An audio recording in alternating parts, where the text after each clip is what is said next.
I work for a government agency, always looking for good, enthusiastic men to help us carry out our directives. You're telling me that there is a movie company in Hollywood right now that is funded by the CIA? Lifelong Learner says the real virus is mind control. I couldn't agree more. Thank you for liking the clips. I appreciate that. We'll make the star card a little small now that you got the gist. You understand what's going on with that. Okay, here we go. Tonight we delve into the world of mind control again.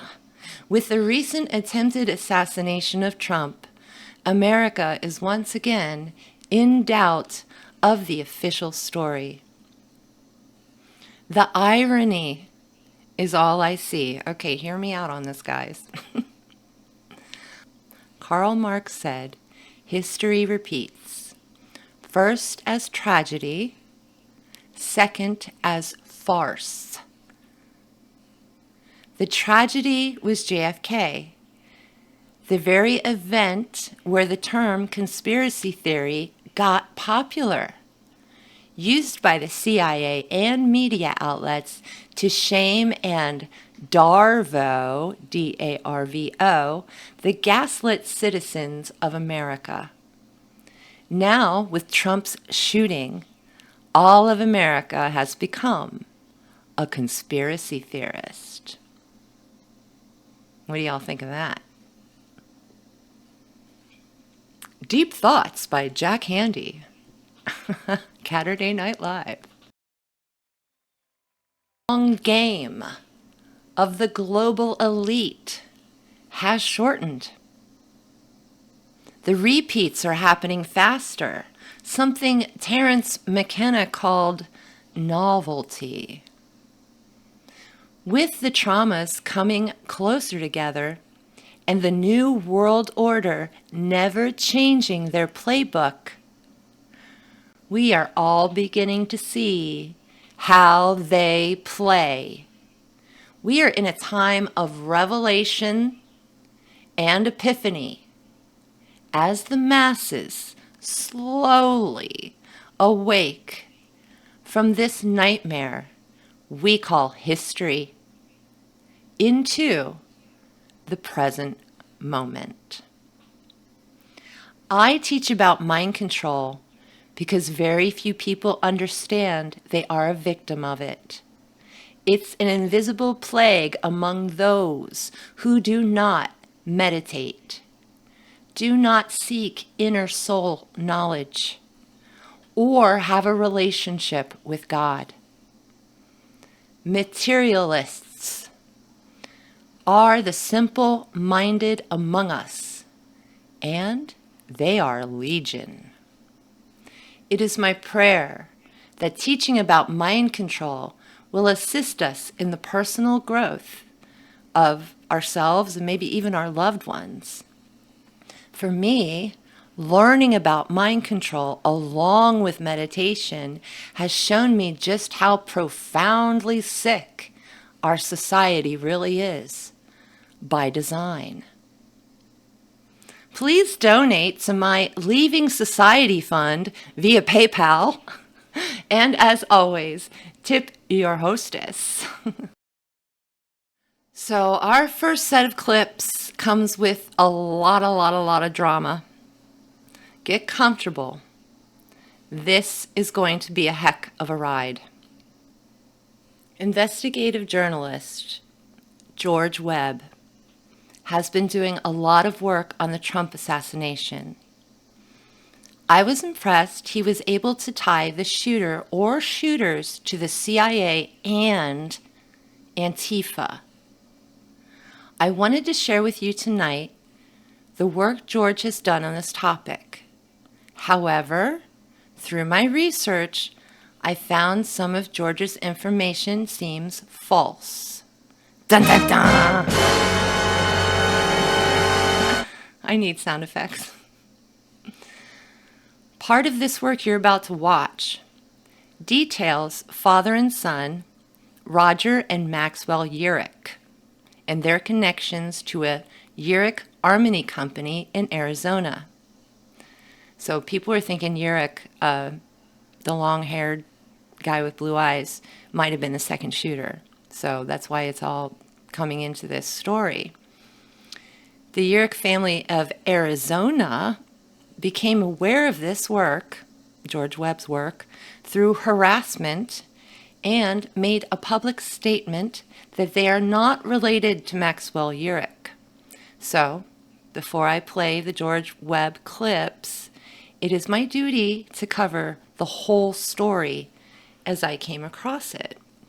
So, after I show you George Webb's investigative work, we're going to look at the statement from the family, and we're going to actually see the person that went to the family's house and harassed them, the TikToker YouTuber. So we've actually got two people that covered this story, and it's pretty intense. So for now, we're going to go straight into the Crooks money connection with George Webb. We work for a government agency, always looking for good, enthusiastic men to help us carry out our directives. You're telling me that there is a movie company in Hollywood right now that is funded by the CIA? I think probably Hollywood is full of CIA agents, and we just don't know it. I mean, can you ever really trust another human being? No, the answer is you cannot. Either very smart or incredibly stupid. Test. Everything's a test, remember? Nothing is what it seems. George Webb here, and we're looking at this Crooks money connection, the Crooks money connection to Yearick, the Antifa money, potentially this Hooper guy. And here is the information that we found. An earlier story broke, maybe it was a couple of days ago. There was first a story about 3 encrypted accounts. Crooks has 3 encrypted accounts, their overseas accounts, etc. And the 3 encrypted account stories, we looked into the connections to Antifa money. We looked into the connections to PAC ISI, Hezbollah. We went through our old connections through Dick Cheney, Wolfowitz, Project for a New American Century. This is where you seed money. It's a quick turnover. This is the flipping of the pancake. This is the quick turnover. We're going to flip the country really quick with just a couple snipers and a couple of well-placed informants, and we get the country. That's what we're talking about here with these Antifa operations. So all you need is snipers. In order to get snipers, you need a sniper school, and that's where Claritin comes in. Claritin has been that sniper school, I say, since Dick Cheney was in the Nixon White House in 1974. So this isn't something we just came about. We've been studying this Bush-Cheney intrigues in Pittsburgh for 8 years at least, right? With on-the-ground reporting. We went to the Asylum Cafe. You may remember we went to the Asylum Cafe in the old Germantown. The Bush-Cheney connections we've been talking about a long time. And we've been talking about this Yearick connection for at least that long. My partner, especially my deceased partner, followed Yearick as running this sniper network for Bush Cheney, the Yearick connection. Now, we know a lot more things about the Yearick connection, but my partner, who was very big, task force was her name, Jennifer Moore, Jenny, followed this guy all over the United States, not figuratively because she didn't have the money, but she followed him on the West Coast. She followed him in California. She followed him in Oregon, and she followed him in Washington. The Yearick guy, the son. She followed Maxwell Yearick, the son, for his activities up and down the I-5 corridor. Yearick going and using snipers and Antifa snipers to create destabilization.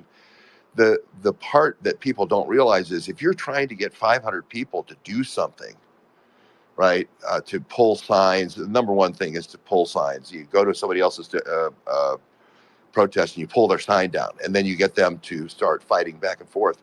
You're not telling your people this, but you're trying to get somebody on the other side who's armed to pull a weapon. You've sprinkled inside the crowd several people with handguns, right? You want to then create a shootout where you shoot the person who pulls the gun. There was a Yearick, I believe it was Yearick, who we followed a guy where somebody pulled out some bear spray at one of the events, and it's been so long I haven't recovered it. But as soon as he pulled out the bear spray, the guy did the Secret Service sidestep, the Armed Diplomatic Security Services sidestep, and then shot him and killed him. Right? So you want, when you start doing the sign pulling at these Antifa and BLM events, you want to create somebody to pull a weapon. This is what they tried so hard to do at January 6th. This is why so many Antifa snipers, we talked about it, we covered it, why so many Antifa snipers were at January 6th. They really wanted that to be a shootout, right? And they're also planned for January 7th, which is this year's version. Now, I don't know what day it'll be, but they're already planning a NATO summit. And that's the day that I believe Antifa snipers were actuated for this year's version of January 6th. It's all the same people if you look at it. It's Cheney, it's Liz Cheney, it's Dick Cheney, it's Yearick, is somebody pulls out a gun. Now, you may remember they seeded at January 7th with a flare gun. It was almost a fixture. Crooks was out there almost a year. He was a fixture out there at Clarendon. Everyone said, oh, that's conspiracy theory. Now we've got Fox News, Senator Johnson. We've got Daily Mail. Everybody and their brother now is reporting, and then they're putting his shooting cards out. They're shooting cards from Clarendon out there now. That's not conspiracy theory anymore. But the key metadata there is all the kids, all the shooter kids that Yearick is grooming are only paying $1. Right? Who pays $1 for anything anymore? But the whole shooting team's going out there in the white van, right? And the teacher or the coach is paying the $1,000. If he's got 10 kids in the van, he's paying $1,000, $100 a head, or whatever it is, $125 a head. He's paying for all the kids, all the shooter kids. This is why I said the 6 key sites that have been suppressed, south of south of Crooks, Senator Johnson's IP addresses, don't really relate to Crooks. They relate to Yearick. If 6 IP addresses came out and didn't relate to Crooks and related to Yearick, everyone would figure out that those IP addresses are more related to the white van and more related to Yearick than they are Crooks. Joining our research here, just tremendous hospitality there. But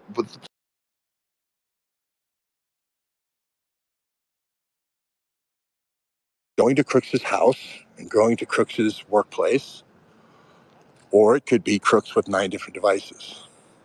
Now, we already know, again, this is the deductive part, we already know that Crooks is a member of the shooting club. We already know he's gone 43 different times. We already know he's gone with a group of these 7 to 8 individuals over to Clarendon Sportsman's Club. 43 different times, that's a lot.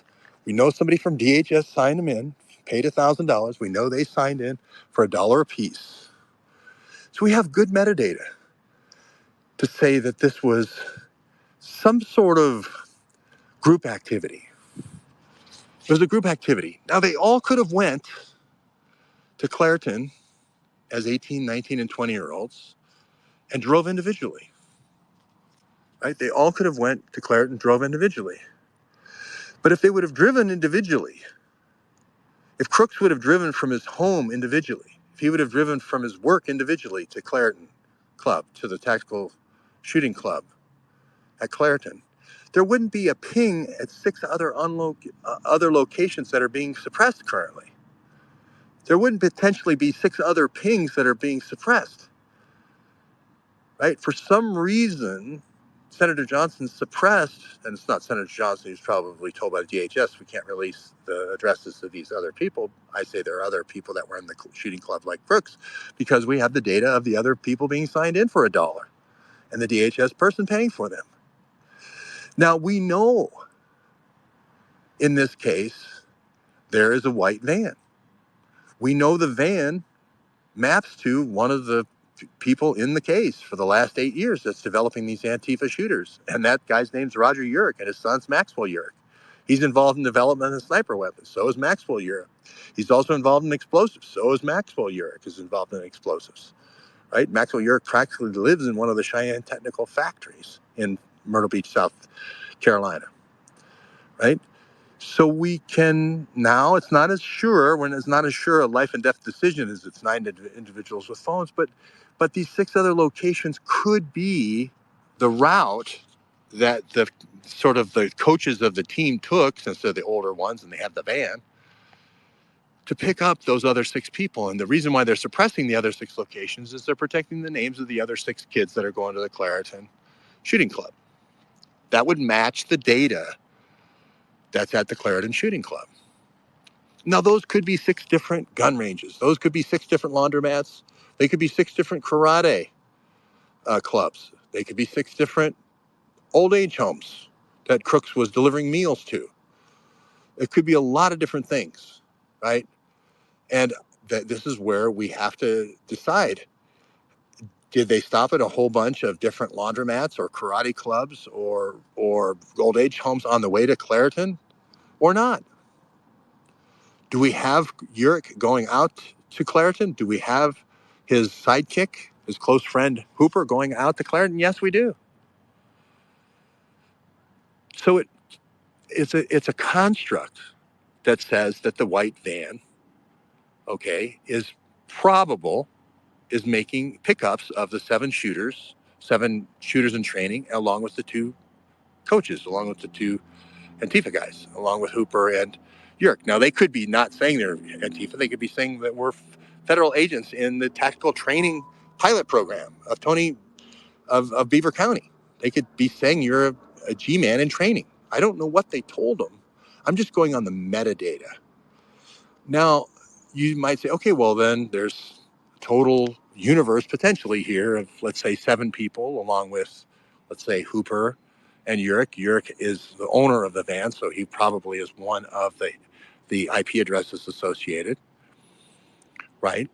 So now we find the van at the Home Depot on the 8th, right? Not my evidence. Buying the 5-foot ladder. Christopher Wray's evidence, right? Now, why would you not? And now this is the deductive logic part, or maybe it's inductive, depending on how you look at it. Why wouldn't the FBI show us the receipt? Why wouldn't the FBI show us the picture of him buying the ladder? Why wouldn't they show us the parking lot video of his Hyundai Sonata? Makes no sense. The only reason you wouldn't show it is if it was the white van in the parking lot and it was Yearick and Crooks buying the ladder, or maybe just Yearick himself because he was shorter than Crooks. Way shorter. 5'10" versus 6'4", maybe 5'8" versus 6'4". That would make a lot of sense. So that reduces the solution set. It has to be somebody who went out there. Again, the van goes to the shooting site. Now, the FBI is the one who introduced the fact that Crooks drove the Sonata, meaning that the van didn't drive itself. Unless it's a new Tesla van that I don't know about, the van didn't drive itself. That means it's one of 8 other people who weren't in the van with Crooks. It could have been one of the 6 students, right, which is low probability. Could have been Yearick, who owns the van, who's got the possession of the van from his father, Roger, with the Arizona plates. That matches. Okay, or it could be Hooper, or it could be Hooper. We don't know. But that is a Venn diagram in this solution set. That's a Venn diagram that reduces the chance it's one of the other 6 kids, right? It reduces the chance it's not Yearick, and it increases the chance it's Yearick because he's going both to the Home Depot and to the shooting site the day of the assassination. That in addition to all the other Crooks sites, right? We know it can't be Crooks. You would normally say, well, it's Crooks's IP addresses, right? It's his 9 phones. We've already ruled that out. So it's going to Crooks's house. It's going to Crooks' place of business, but it's not Crooks because we know he drove the Sonata. Deductively, it's got to be either Yearick or Hooper. And now we know that Crooks was walking back and forth between the white van and the AGR building unmolested.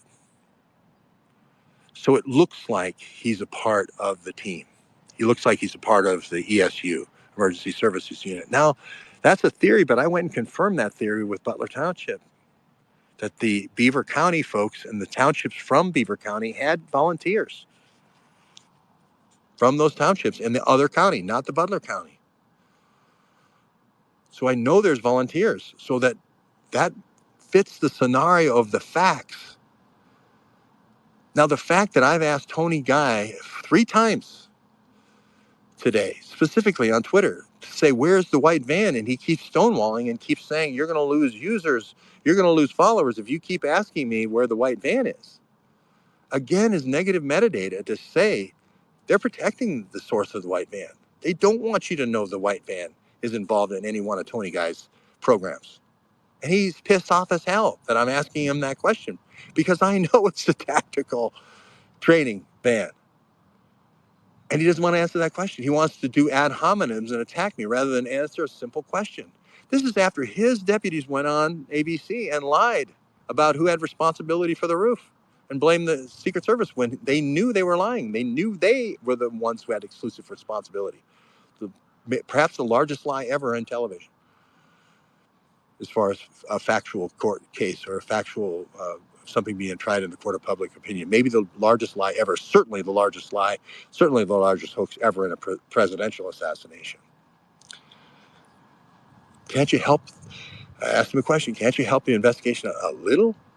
Can't you tell us where the white van went? Can't you tell us what the license plate was on the van? No. Why would he be, this is the same negative metadata, this is the same deductive logic. Why wouldn't he just tell us? If it's Yearick's van, just tell us. If it's not Yearick's van, just say it's not Yearick's van. Here's the plate. It's not Yearick's van. It maps to somebody in Schenectady. It's not connected. Very easy. But ad hominem after ad hominem after ad hominem. Why? These are simple things. If somebody says, let's see your ID when you get on a plane, you give them your ID.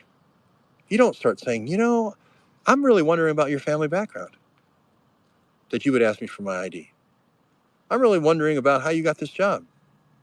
I'm really wondering whose palm you had to grease to get in here. You don't start doing ad hominem attacks to the person who just asked for your ID. A reporter's job is to ask questions. A reporter's job is to get to the facts. Where'd the white van go? Right? Because that's where the dogs supposedly sniffed out the explosives. We got the guy who owned the van, who took the video of the van, and he says the dogs are coming across the field. He gets there at 6 o'clock. It's got to be somewhere around 6 o'clock. It's Tony Guy's canine unit. They're the ones, not my dogs, his dogs, that sniff out the explosives in the van. Was that because he thought Trump would be dead and he wanted to say his dogs were the ones that found the explosives and they found the white van, and the white van was going to be another JTTF trophy, another JTTF icon in the iconography of white vans of JTTF false flags? Isn't that the plan? Wasn't that the plan? Because why the resistance? If it was your dogs that found the van and your dogs that found the explosives in the van, why can't we get the body cams of those folks that found the van? Why can't we get the license plate number? You have to explain how he visited all those 19 spots. How did they go to Washington, D.C. and visit with the FBI at Gallery Place if it wasn't a field trip to entice and dangle all to them the fact that they could be FBI agents? If you talk to the parents said that they did dangle being an FBI agent to Crooks. That's direct testimony from the parents. Incredibly stupid. Test. Everything's a test, remember? Nothing is what it seems.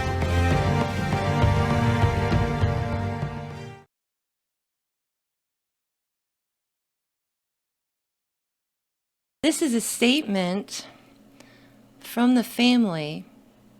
So George Webb had said that the armory, Yearick Armory, had matched, was where the white van came from, and it was Yearick. The family of that owns the armory, Tanner Yearick, here you can see at the top left, This is their Facebook post. I'm going to play you the videos from their Facebook post. But they were approached by a YouTuber, TikToker, and asked if they were related to the possible second shooter. And then they had to put out this huge statement saying, because it went to Alex Jones. It went from George Webb to this TikTok guy to Alex Jones. So it was kind of a big deal. And the family got really scared and freaked out because they own the business. Yes, they have the same last name, but no, they are not related to this person. Got a lot of going on in the chat. I'm kind of lost. Go home, government. You're drunk, says Claire. I know there's a lot of smart things going on in the chat. The TikToker guy, we're going to see him in a second. And he's going to tell us all about going to the place in Arizona, going to the residence, because what he saw was that the armory actually had, on Google, had the address for the residence. So he just went there. And he says that by the grace of God, somebody came outside. But you'll see later, he was actually harassing them. It wasn't a miracle. He was bothering them. So let's get to it. Where regarding the name of Maxwell Yearick. You know that white van, that white GMC van that was towed away from the Butler, Pennsylvania rally after Trump was shot and after these other people were killed? Well, guess what, ladies and gentlemen? That van has been tied to this person, Maxwell Yearick from Arizona. This van had Arizona license plates on it, and was the second shooter at the Trump rally. I started doing a little research on this guy, and I found that he was tied to a company here in East Mesa, Arizona called Yearick. Correction. In one of these videos, because I've seen a lot, he actually cites George Webb as his source. I wouldn't call that research. I would call that listening to somebody else's podcast.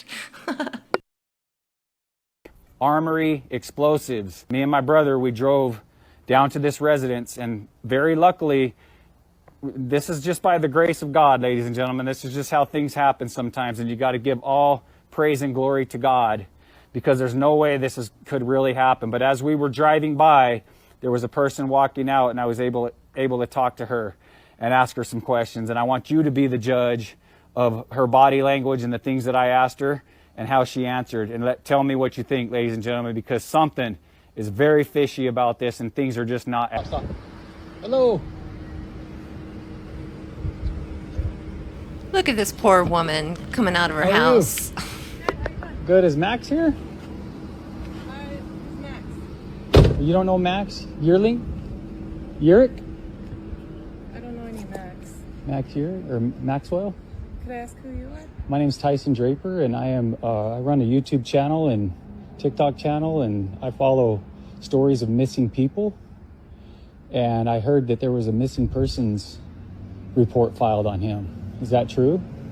I have no idea. Who are you? I'm a relative. Okay. Is this also Yearick Explosives? I don't want to talk without anybody else's involvement or whatever. So. What do you mean anybody else's involvement? I have no say on anything. Oh, are you part of the family or part of the business? I'm part of the family, but I don't know it. I don't know who you are. Well, okay, so my name, like I said, my name's Tyson Draper, and I'll just be upfront and honest with you. I help find missing people. I heard he was missing since the Trump rally in Pennsylvania. Is there any truth to that?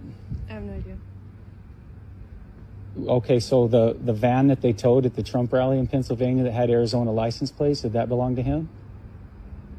Like I said, I have no idea. Did he have a van, a GMC white van? I don't know anything about that. What kind of... I need to go now. Okay, all right, thank you.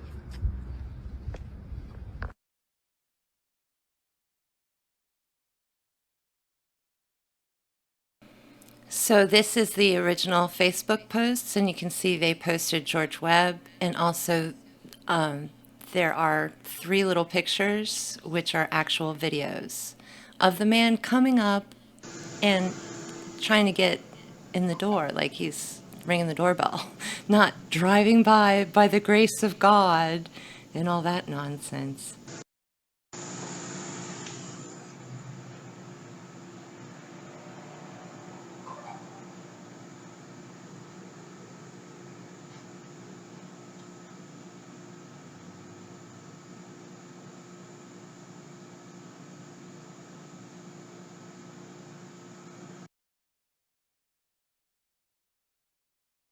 So it's a really, really long Facebook post, but I have given it to you here, and you can look it up yourself. I'm sure it's still up. It only had a couple of likes, which drove me nuts because the truth versus lies. Let's go for a race. Which one travels faster? So some crazy stuff. But you can go over there to their family's Facebook page. It had, what, 21 likes? And as far as I know, I'm the only person covering this, that this was not correct. But at the end of the video, not Work this for government one, agents. this one, I did put in where the TikToker guy, you can see here, it says, @RealAlexJones. This is super important.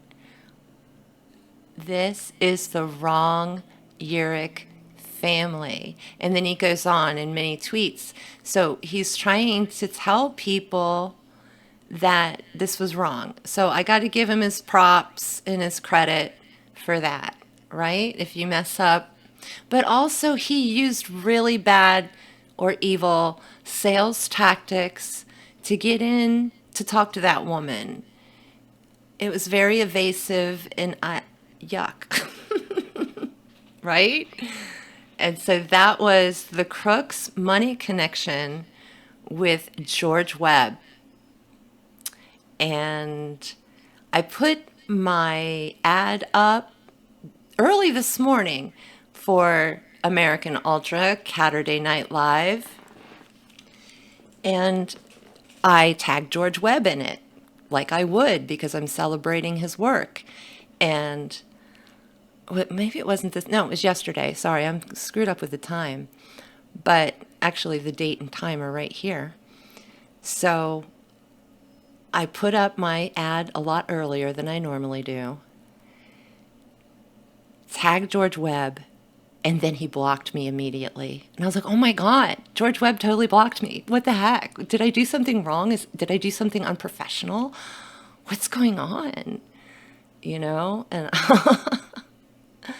so Friday morning, when I posted about the show, he blocked me. So I deleted the tweet immediately, and I got a hold of our mutual friend, Addie Ads.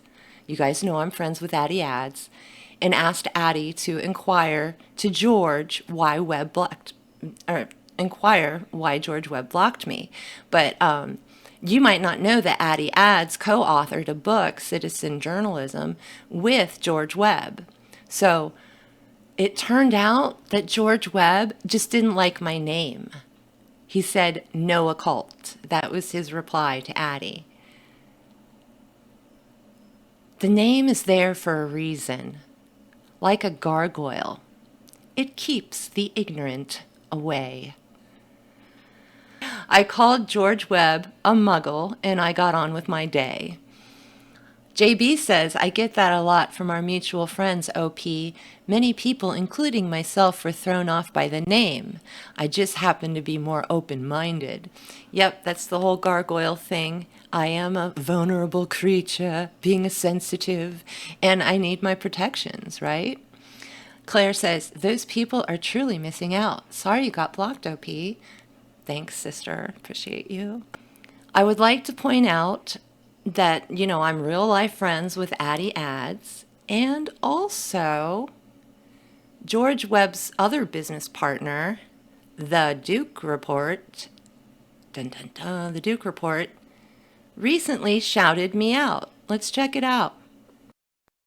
By this time next week, there will be the DukeReport.com. I'm sorry, the DukeReport.substack.com, and I will start cross-posting things on Buy Me a Coffee and Substack because I'm going to want to start to transition off of Buy Me a Coffee and on to Substack. So I don't. Otherwise, Occult Priestess. She does great stuff. You should follow her. She does. She's been using Clip Genie on Richard Grove. Richard Grove has this new service called Clip Genie. See? So, what does that say about George Webb? Because I don't think it says anything about me, if you know what I mean. Let me know in the chat. I'd also like to point out that a few years ago, I found this while I was looking for the blocked tweet. I'm also blocked by Truthstream Media. It was several years ago. I was in the YouTube chat and the Aaron and Melissa. So Aaron was digging what I was saying. He was agreeing with me. We were talking about Vril and all kinds of Nazi stuff. And then the next day I get blocked. So I don't know what was going on. I thought we were vibing. So I have kind of, soreness about Truthstream Media now and George Webb. But, these kind of things happen. We're not in person. And, it's just professional casualties, if you will. It's Saturday Night Live. And I'm definitely here for you. So I am your hostess with the mostest, occult priestess, Corinne Wilson. It's just interesting who's around Alex Jones. Let me just put it that way. Research how many people that you watch have something to do with Alex Jones. Dun dun dun. Okay, I'm knocking on my birthday twin there. Do your own research and reach your own conclusions. And research the researchers. That's my bit. That's what I made up. That's what I'm putting out there. Research the researchers. Yeah!